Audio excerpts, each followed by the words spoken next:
Good morning. Hello. Hello. Nice to see you again. Welcome and welcome to our chat. And welcome viewers. Always forgetting that there are viewers as well because we're going to be uploading this. Welcome to Conscious Conversations number 5. We're sharing perspectives to inspire, to heal, and to awaken. Joining me again today is kinesiologist and nutritional therapist Joe Scott and Dr. Leonie Morris, who is an energy psychologist and an energy medicine practitioner. My name's Mike Jenkins, and I am sharing in these sessions the perspectives of present moment awareness and what that can do for us in terms of changing our experience of the things that we go through and challenges that we get in everyday life. So one of the things that we were keen to talk about this week is kind of the elephant in the room, really, which whenever anybody's talking about anything in life at the moment, I think we're all aware that we've got this situation of the global pandemic literally kind of changing daily. And there's this great sense that I feel, and I think that a lot of people I know are feeling, of uncertainty and the threat of uncertainty. So whether that's uncertain about our health, uncertain about the future of our job security, our family, all the things that we kind of look to give us stability, it seems, are threatened by this pandemic. And so I wanted to talk a little bit about that at the beginning and just in a way share with you some of the perspectives that I take when I get overwhelmed or sort of paralyzed by the effect of uncertainty. And I've been living like this a long time. So Joe will remember and recall that in 2006, I was diagnosed with cancer.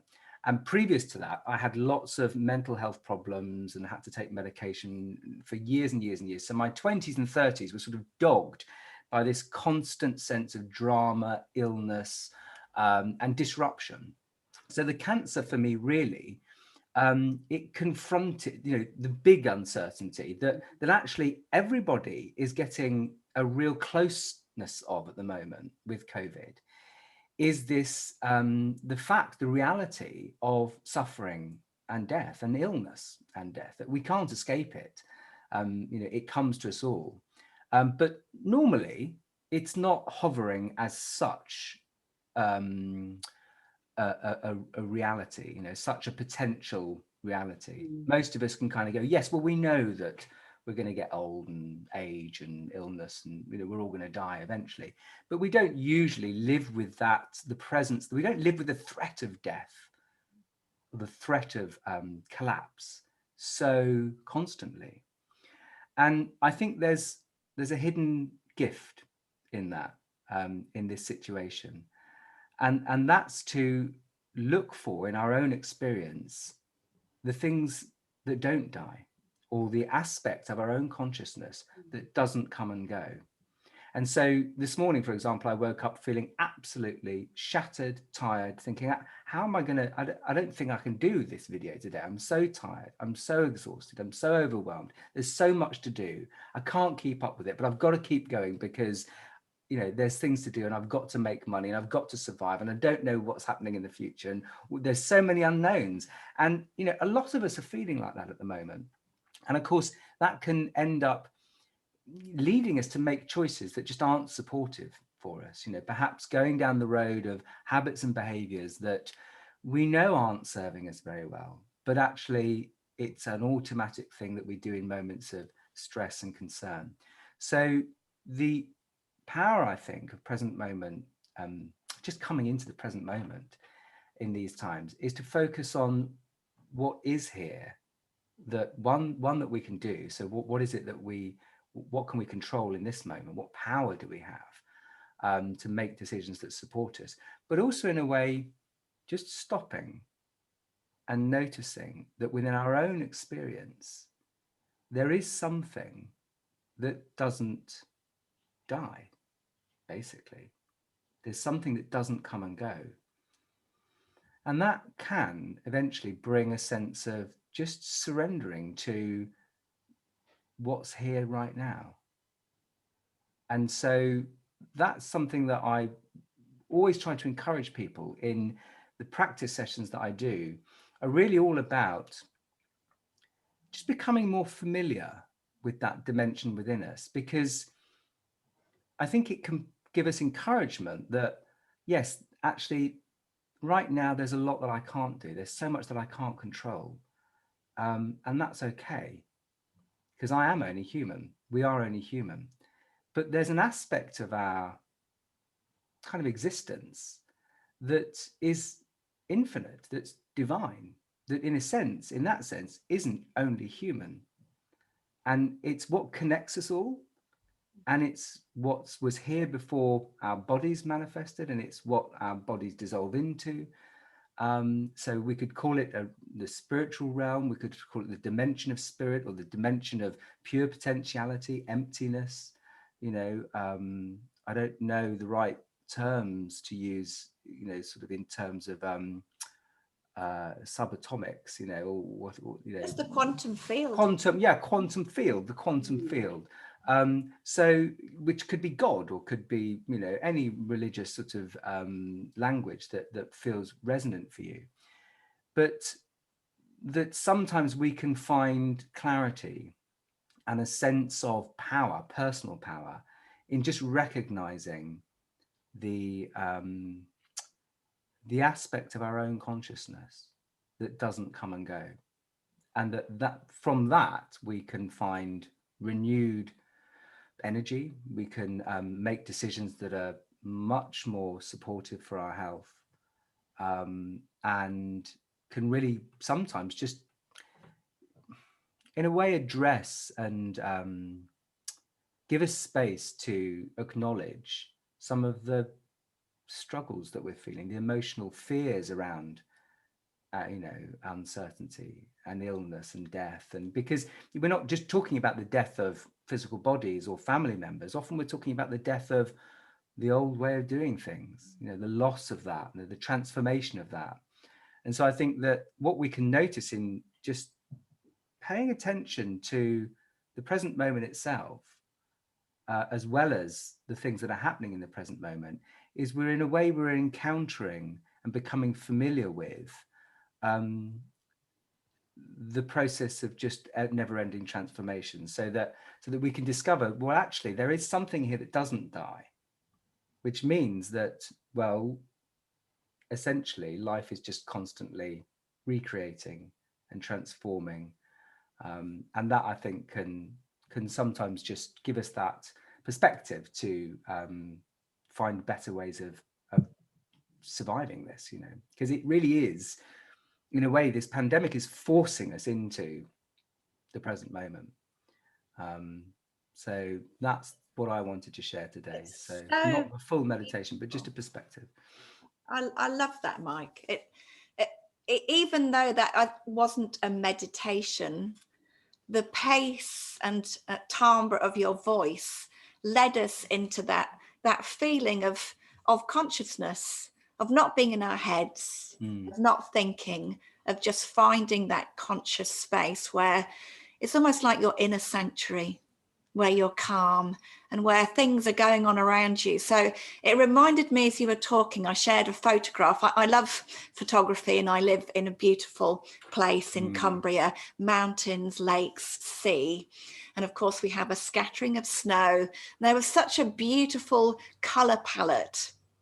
And it reminded me how every single day you can go through some dark moments, at the beginning of the day, and then you can see a beautiful sunrise, have an amazing chat with a friend, feel deeply connected over something, and all of a sudden you're in a sparkling area of sunlight, and then you can hear a bad piece of news, and you're back down in the doldrums, and it's grey and it's dark and it's purple, and it was all those colours, like a beautiful, a color palette of your emotions throughout the day.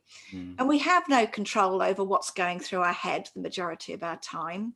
80% of our daytime is spent in chaotic thought.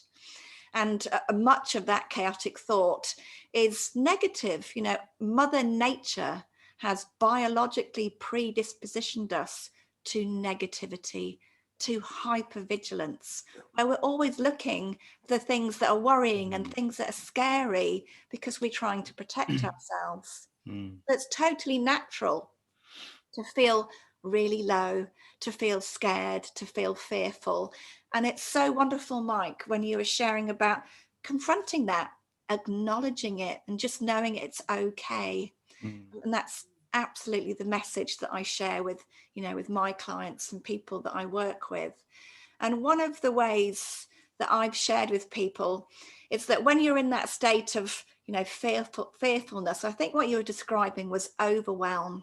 And I take people back historically, you know, according to our caveman DNA, where did that feeling come from?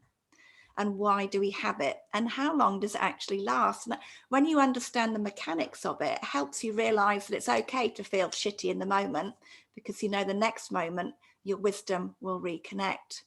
And that feeling of overwhelm, I don't know whether you guys know this, but it comes from the very first human being who was out there fishing for his fish. You know, one of the things that made Homo sapiens survive over what's the Neanderthal man, the ones with the big brow ridge. One of the reasons why Homo sapiens, Homo erectus survived was because we started to eat fish. We became pescatarian.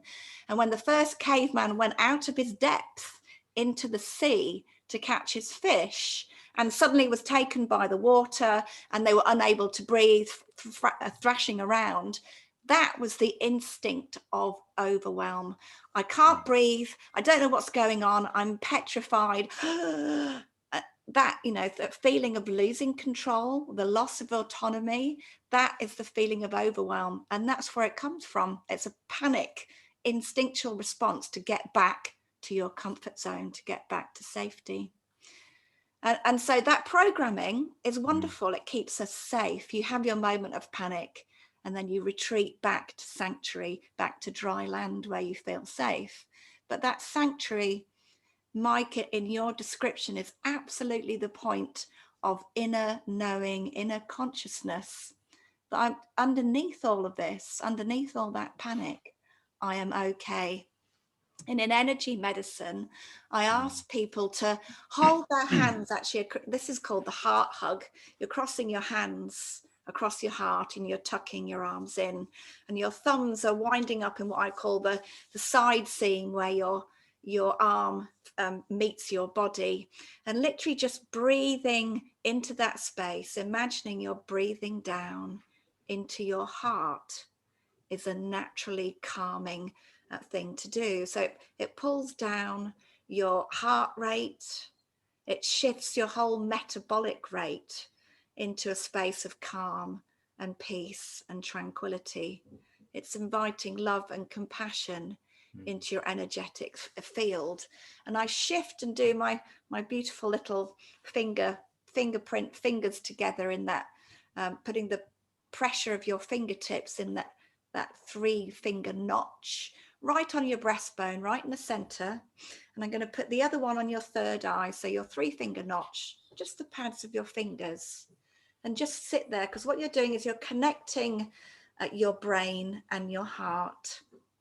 You're inviting rational logic thoughts, the thoughts that have you scared about the future, fearful about what next, worried about I'm out of my comfort zone. And they're allowing that to go.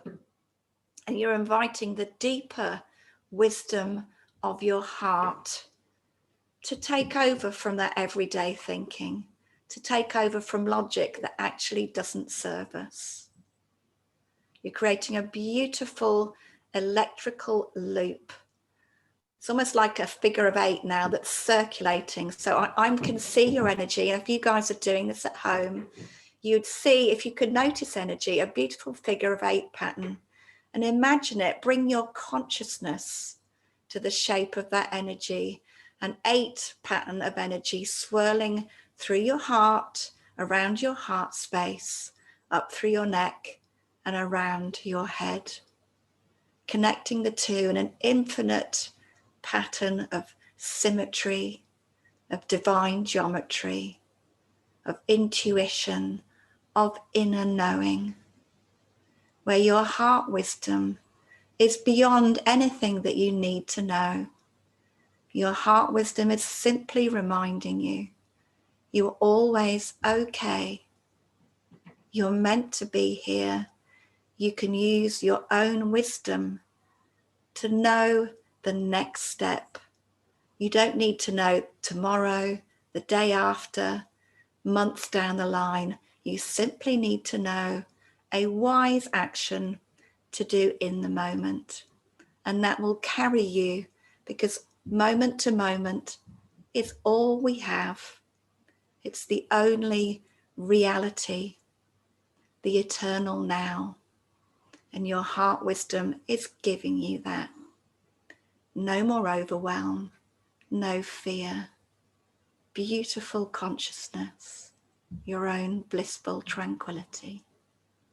And that sanctuary is always there. I just end that by pulling your hands back to your heart and feeling that energy has shifted.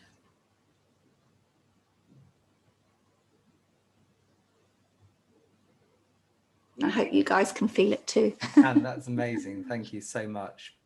That's incredible, because that's really the essence of what I'm talking about. And I guess that's why I call it the heart of presence, actually, because years ago the blog had a different name, but actually it is about the wisdom of the heart, which is beyond those sort of, dualistic ideas of love and preference, Very, very, very powerful. Thank you, Leonie. Lovely. Thank you.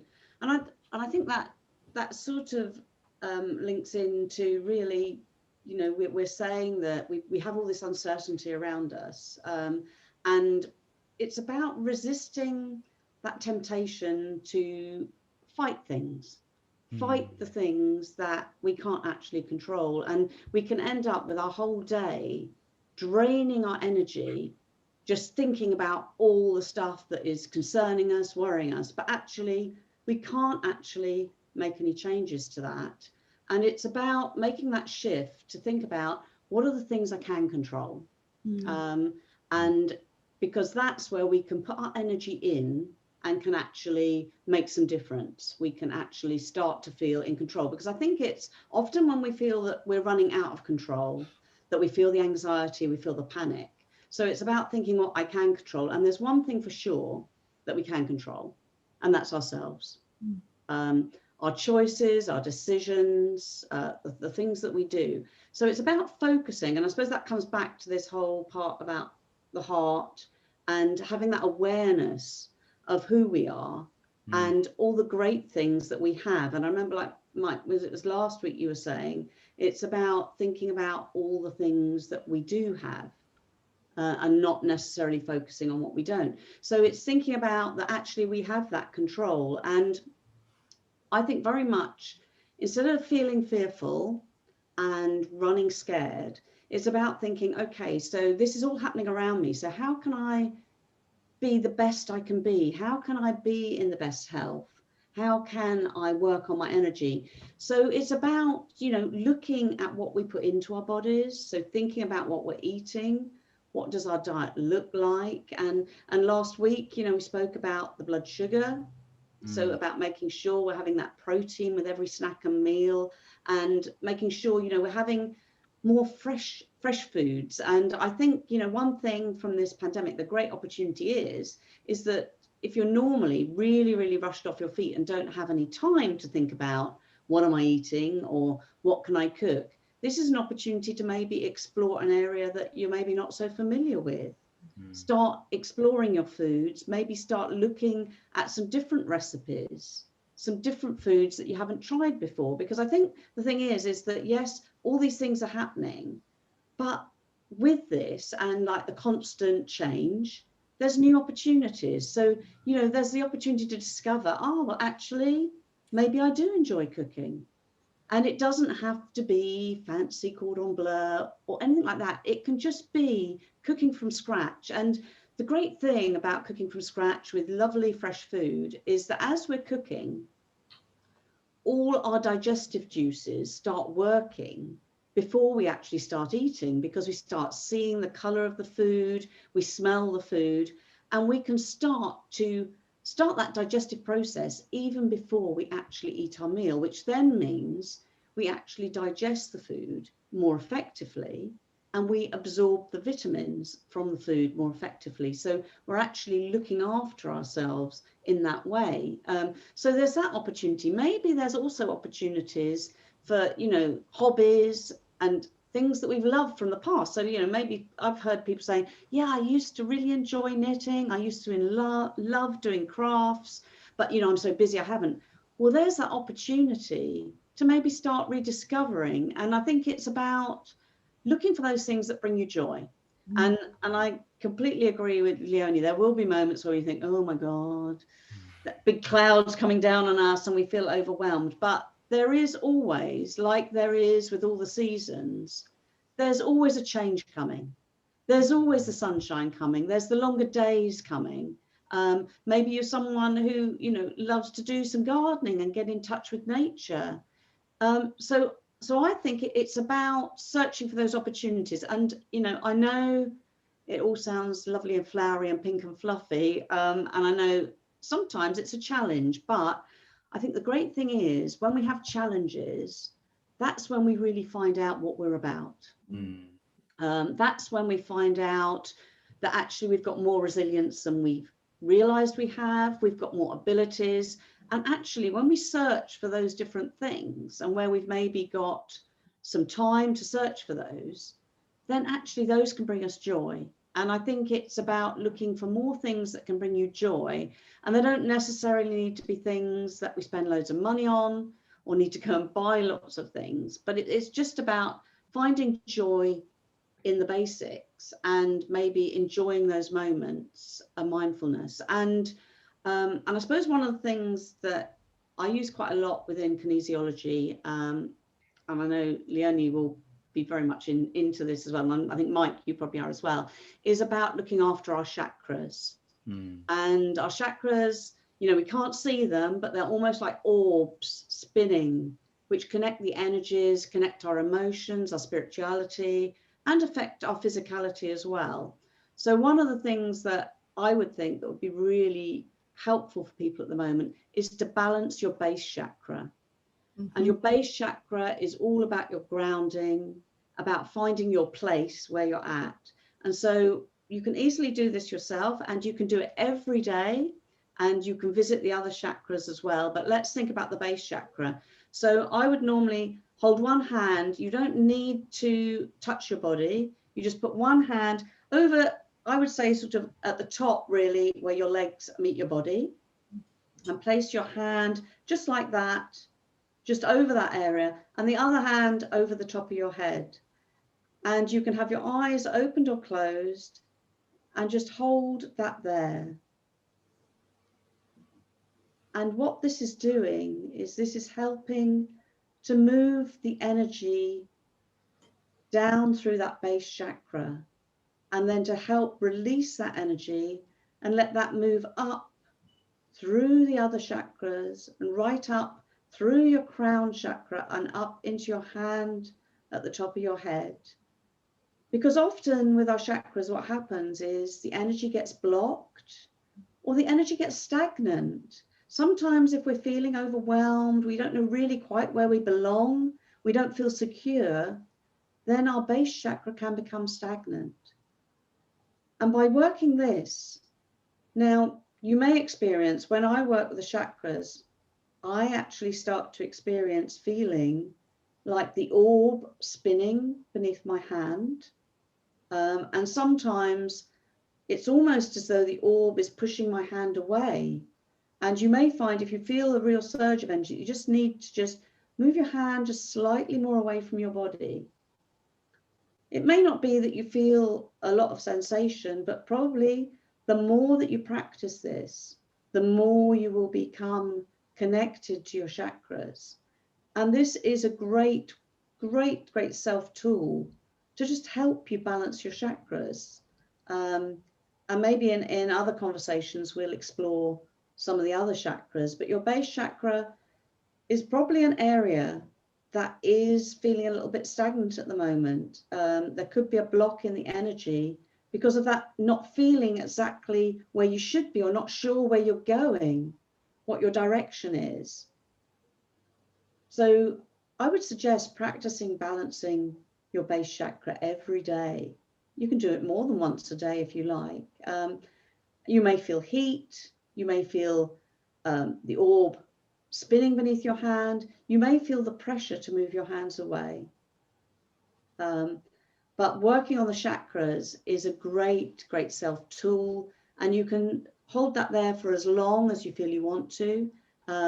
You will, feel the energy, and you'll probably feel the more you practice it, the more you'll feel your energy. But I think at this moment, it's looking for all those tools that we have in our toolbox and using them and putting some time aside each day to practice these, and remembering that this is all within your control.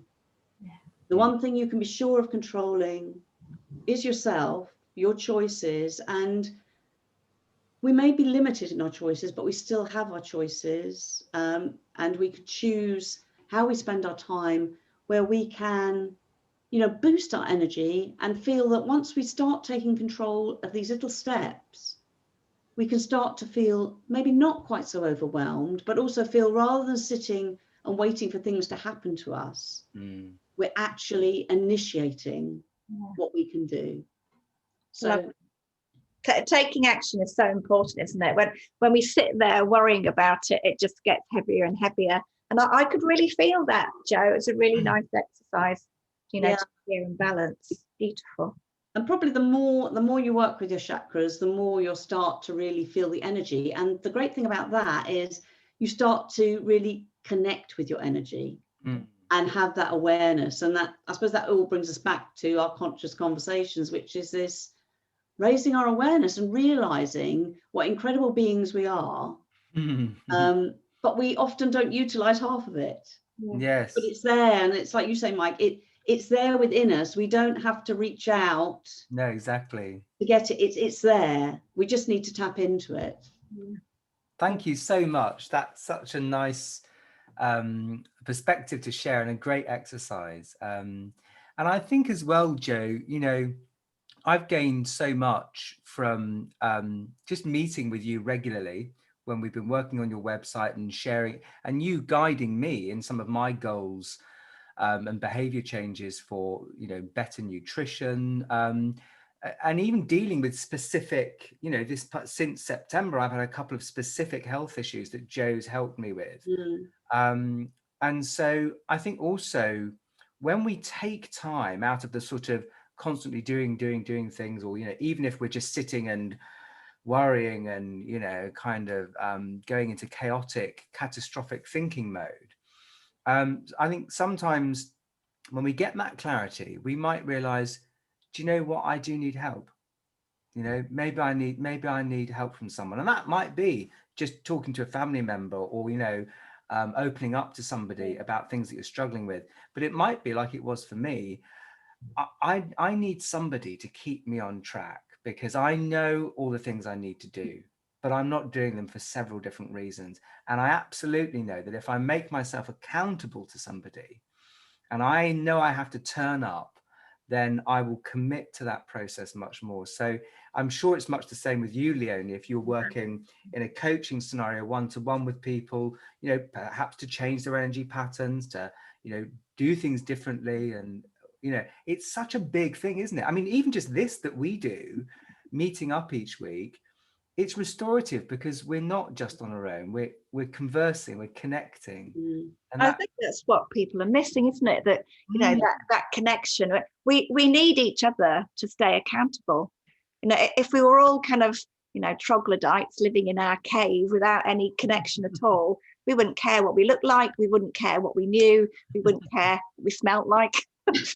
All of the stuff about making wise choices would go out the window. But actually, when you're talking and sharing and connecting, you realize how extraordinary you are, and you realize how unique and amazing everyone else is, and that just lifts us all. It's a beautiful thing coming together. It's so powerful, isn't it? Every week that we do this, I just feel revitalized. And like you say, Mike, it is that accountability, isn't it? Because it'd be so easy to say, well, I'll leave it till next week. But, you know, and talking about these videos, I mean, the great thing is, Mike, is that you've brought, you know, the three of us together, and you've actually engineered and been a really great discipline, I think, because Leonie and I were both talking, you know, before that, you know, it's something we'd love to do, but would we get round to it? And the great thing is you've just come straight in and boom, and done it, and that's been a great energy, and it's just great, you know, because just having these chats, that there's all stuff that we've all experienced, and just being able to share that,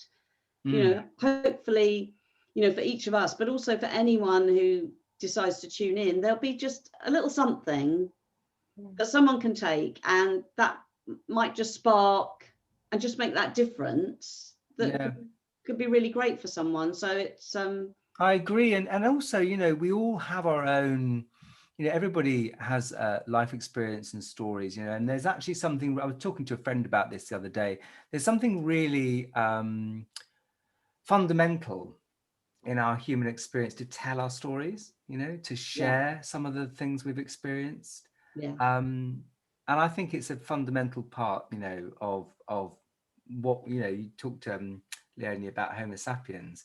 There's a really great writer, actually, who I really like. His name, I'm going to do a bit of a plug for him. His name's Mark Matusek, and he's written this book, A Journey of Truth, Transformation and Self-Discovery, called Writing to Awaken. I attended one of his workshops, and he has this process where we explore the, you know, our own life stories and what's happened to us.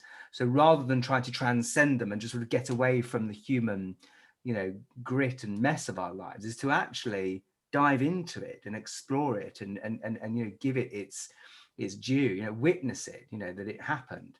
And he has this wonderful phrase called homo narrans, meaning storytellers, narratives, narrating, you know, the storytelling apes. You know, I'm sure there are other people, you know, exploring this kind of work. And I just think it's really fundamental to the way that we function. And that, I think, is why, you know, it's one of the reasons why community and, you know, being social animals is so important, isn't it? Because in telling our stories, we not only do we feel that we've somehow processed them and that they've happened, that they've been witnessed, but that actually with others, we can feel like, oh yes, actually, that happens to me. I thought I was all alone with that, but I'm not. It's more than that. It's energetically cleansing. So when you share your story, you're literally moving, you know, what might be stuck, stagnant, negative energy that's destructive into something that's positive, and you're giving it space, you're giving it volume, you're expressing it, you're putting that energy out there. So you're no longer the container for negativity and stuckness. You are instead the expansive soul of sharing. And that is cathartic. Biologically, it releases pathogens. Biologically, it enhances your cellular, you know, rejuvenation. It's literally that important. Your cells take their environmental input from how you think and feel. So when you share your story, you literally are lightening your load. It's that powerful. Yeah. And it's interesting, isn't it? Because I think, you know, all of us and everyone out there, you know, goes through real challenges, you know, various degrees. But it's interesting, isn't it? However awful a challenge is, I can honestly say I've always learned something about myself and have actually come out stronger. And I think without that challenge, wouldn't have realized that you can. So I think it's a great acknowledgement that actually sometimes we need to be stretched, we need to be challenged, because we can get a little bit on this hamster wheel and get quite comfortable, and actually it just stretches us and gets us to expand who we are, I suppose, you know. And there's, sorry, I know we're talking forever, but there's a beautiful example of that. So although we kind of look back to the days of concentration camps and think, oh my word, how, you know, how did they survive? How awful. But all the scientific analysis now tells us that there's actually the way that your cells respond to that extreme harshness, you know, near death, starvation, torture, you know, complete horror. Actually, many of the people who survived concentration camps lived to be over 100 years old, because it genetically restored them to such an extent. It's almost like a biological reboot of rebirth. And it sustained their life and health for so much longer, almost gifting them back the years that they were lost. So if ever you feel you can't handle it, you absolutely can. The extraordinary is in your DNA, and we've all got it. And it's a beautiful thing to remember. Amazing. Yeah. It's a miracle, isn't it? All of this stuff, really. You know, it's I mean, when we look around at the world and how we're just seeing just how fragile, how delicately everything is held together. Just the fact of a tree or a building, you know, standing up and our bodies moving is a miracle. And sometimes I think, you know, we come in touch with that. We can perhaps sometimes turn away from those self-destructive aspects that we have, because I think that it's something that's embedded deep in the human psyche. Really, the collective human psyche is a kind of destructive, self-destructive, and a sort of hatred, really, you know, that I think is inherent in what some people may call sort of, you know, egocentric, you know, egocentricity, or, you know, that sort of separate, you know, mindset. And I think that we can all easily get lost in that in our own individual ways, but I think collectively we can as well. You know, we see these collective moods of you know, hatred and persecution happening right now in you know, in parts of the world, and it seems that it's an inherent part of, you know, the human mind, really. But on the other side of that, it's almost like it's a call, you know, that all of our sort of dysfunction in a way is calling us away from that, back to something deeper. And and I love the fact there's more balance going on. So you're right, there is all sorts of chaos and disruption, but at the same time, I tune into all the positive. I tend to switch off the news to all the horrors and atrocities that are going on, but I love all of this shared meditation where people are connecting across the world to reduce crime rates and to raise the peacefulness and the health of society. And all the stats show that when we do that collective positive meditation, that it shifts our well-being. It really does reduce crime rates, and it really does reduce the number of deaths in hospitals. It's quite astounding. It's amazing. So always pulling it back to how much positivity we create if we focus on that. Yeah, in a way, I think what that's doing is, it's almost as if that, you know, the in ancient times that would be happening, that energy would be held in monasteries and, you know, kind of that sort of monks and nuns all around the world, you know, praying and being in touch with a divine essence.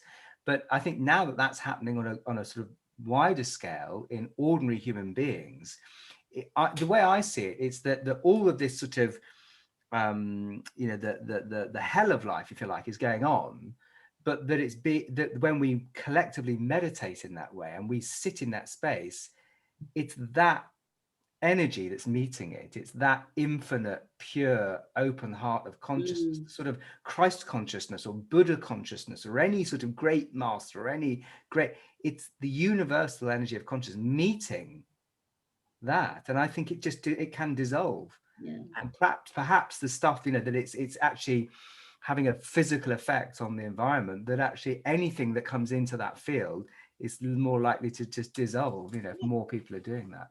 How I see it. It's the theory. I think it's, you know, it's realizing, isn't it, you know, that people really knuckle down to kind of their values and getting maybe closer to the important stuff as well. You know, when you see people reaching out and looking at neighbors and community, which is something that often gets lost, but there's that, and I think I hope that all of that will, you know, stay in place and people won't lose sight of that when we, you know, come through the clouds. And oh, let's hope so. I mean, that's the huge gift, isn't it? How much communities have really started to communicate and support each other. Yeah. And it occurred to me, Joe, when you were sharing the idea about, you know, eating food that you've cooked, one of the lovely things around here is that, you know, we're all kind of bartering, and, you know, if I've got apples and you've got eggs, let's get together. And we're all, you know, we're eating food from the land for the first time in ages, and really getting excited about what we can share and grow. And it's wonderful. You know, you feel healthier, you feel like you're contributing, and that, you know, there's a beautiful positive vibe that's generated. So thank you. I hope that's going to stay with us. I really do. There's lots to sort of, you know, be thankful. I think there's a lot of positivities that will come out of it. I think it's sometimes hard for people to maybe see those at the moment, but I think they're definitely there. And also, and this will probably be the last point perhaps, but also opportunities to do things differently, you know, to realize what perhaps we've done before that's not been working, you know. So I often think in these situations of people who are really, you know, have been left behind, you know, who don't have access to good healthy food, they don't have access to decent jobs, they don't have access to education or a nice environment to walk around in, and you know, and I think that in a way this pandemic has called out compassion in such a strong way in so many people. I hope and pray that it turns us into a more compassionate, kind and caring society across the world. You know, I mean, it's not going to happen everywhere at once, but I think that, you know, there is, I think, we just know, don't we, that when humans meet each other without any of those kind of labels and structures, we can connect with smiles, with common humanity, with common sort of experience. And I think that, you know, I pray that this, you know, tough experience we've all been through will see us sort of, you know, make a change in that way. It's been great seeing you both again today for our fifth chat. What an amazing conversation. We were all over the place. Bit longer today, but thank you so much for joining. It's always so uplifting to be with you both.